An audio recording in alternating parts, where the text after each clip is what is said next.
Hello, my name is Elizabeth Vieira, and I chose the Runaway and Homeless Youth Act for my current event presentation. This is an act that I see at play every day at the agency that I am working for currently, that is called the Center for Youth.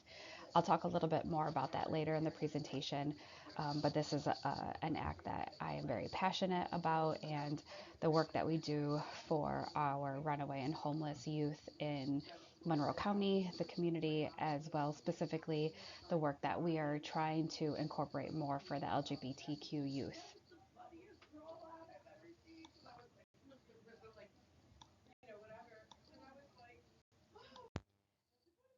The Runaway and Homeless Youth Act is celebrating its 50-year anniversary this year.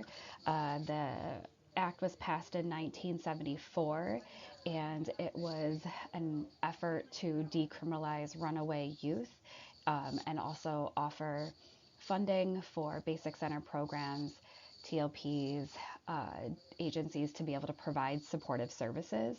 I'll talk a little bit more about that in some of the important definitions.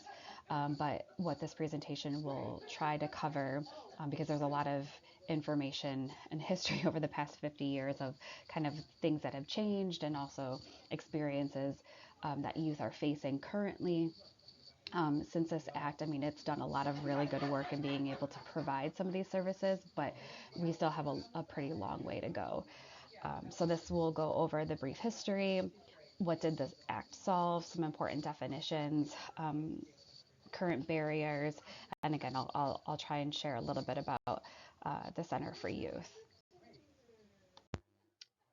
So, a brief history. What was the problem? The problem that we were facing is that runaway and homeless youth were being criminalized. They were being put in jail, or they were being held into custody, or returned to unsafe homes. Shelters were not allowed to offer temporary housing for minors who tried to access. Um, like I said, youth were returned to unsafe situations.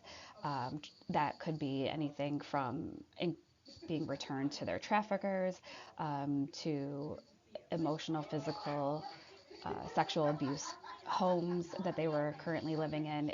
They were returned to unsafe foster care homes, um, and there was basically just no shelters or supportive services to access through like the Department of Human Services and the Department of Social Services, for funding that these youth would need in order to meet their basic needs. And a lot of these youth, due to homelessness or being unhoused, were not able to continue to go to school, and they would have to disengage with school, and that would come with, um, you know, a whole other set of issues that these youth were facing with not getting supportive services like through the schools, um, not being able to finish a grade, having to repeat. Um, and this act was able to, well, the goal of this act was to be able to end youth homelessness and to also provide supportive services that would be able to meet these basic needs, and also later on work to continue to help these youth coordinate being able to stay in schools. So, what did this solve? The Runaway and Homeless Youth Act solved a lot of problems in the sense that that we are now able to provide um, three major types of services, and those areas are BCPs, which is Basic Center Programs. That is a mix of services such as outreach, temporary shelter, and counseling. These are all free services, and it's important to note that they are voluntary, so they can't be mandated. The youth um, are treated in that sense more or less as being able to advocate and have agency over their lives and what they choose to do when they have either are calling themselves runaway or homeless or unhoused. It also opened up funding and opportunity for transitional living programs, which is a little bit more of a longer base stay.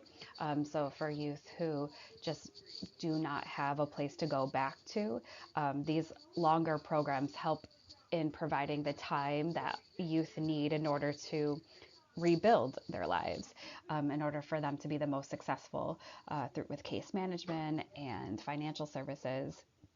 And also the street outreach program, which is SOP, which is, I think, is an amazing outcome of this act, because it allows funding for individuals and agencies to have employees that go out into the streets and provide services to individuals where the accessibility to get support is not necessarily there, whether that be because they are involved in active trafficking, or they don't necessarily know that there's resources out there if they are in unsafe situations.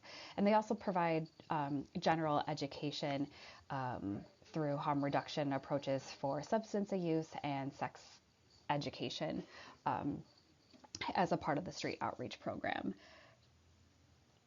A couple of other important acts, I think, that are to note that has kind of also partnered and is like supplemental to the Runaway and Homeless Youth Act is the McKinney-Vento Act and the Safe Harbor Act. Street outreach, BCPs, transitional living programs, all work together with McKinney-Vento. That act is to support individuals like these youth to not have breaks in their education, or to get re-enrolled into the educational system as they are accessing these temporary shelters. The Safe Harbor Act is an act that allows the street outreach programs and these other supportive services to provide case management and temporary shelters for youth who have been trafficked. Here we go over just some important definitions. I know that not many, if you're not kind of in the work, it's hard to know what all of the acronyms stand for when talking about some of these acts and these programs. So I would like to go over some of them. One is the Basic Center programs.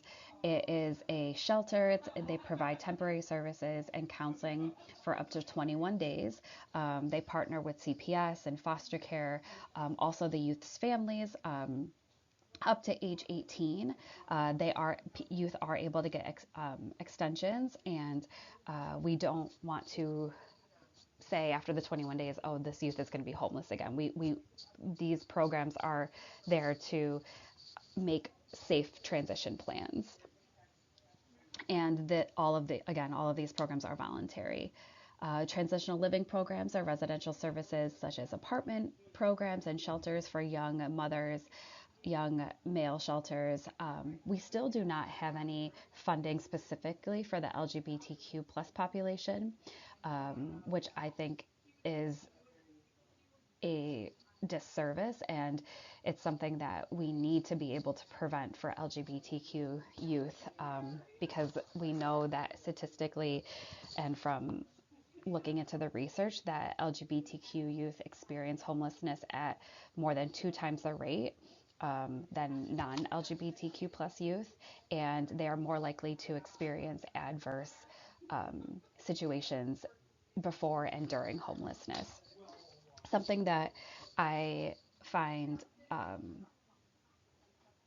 very admirable about the Center for Youth is that though we have a runaway and homeless youth department, the Center for Youth funds a shelter for the LGBTQ plus youth, specifically who are runaway and homeless youth, all from their own funding sources. So it's through fundraisers and but no grant money. There's no outside money. It's just something that the agency themselves fund, because we understand that this is a significant need for that population, in addition to the work that the Center for Youth is doing for runaway and homeless youth.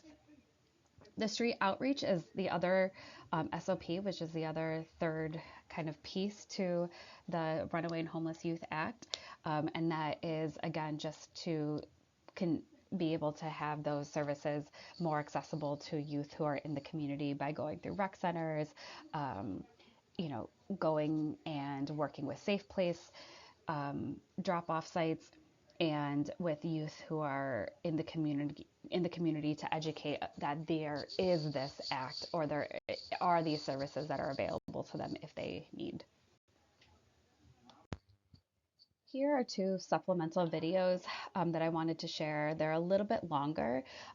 So one I think is like 35 minutes, and the other one is, I think, 4 minutes, so not too long, but they also kind of go over the definition and the history of the Runaway and Homeless Youth Act, as well as the YouTube video on the right is actual interviews and kind of like a documentary setup of youth who have experienced homelessness. So, despite all of the positive work that has been able to happen as a result of the Runaway and Homeless Youth Act, we still have a lot of barriers that we are facing and struggles when it comes to funding. This is a small picture of New York State, and the purple is the residential programs. So you can see that there's a lot of need for residential programs. Just for, I mean, I'm just looking at the state of New York and Monroe County, as large as it is. And I mean, if we were to go to Buffalo and uh, go to Syracuse, like we can see that there aren't other places that offer residential services. For Rochester, New York specifically, where the Center for Youth is located, we are the only agency that is still standing that supports runaway and homeless youth. Um, and that comes from mostly not having enough federal funding or state funding in order to keep these programs running.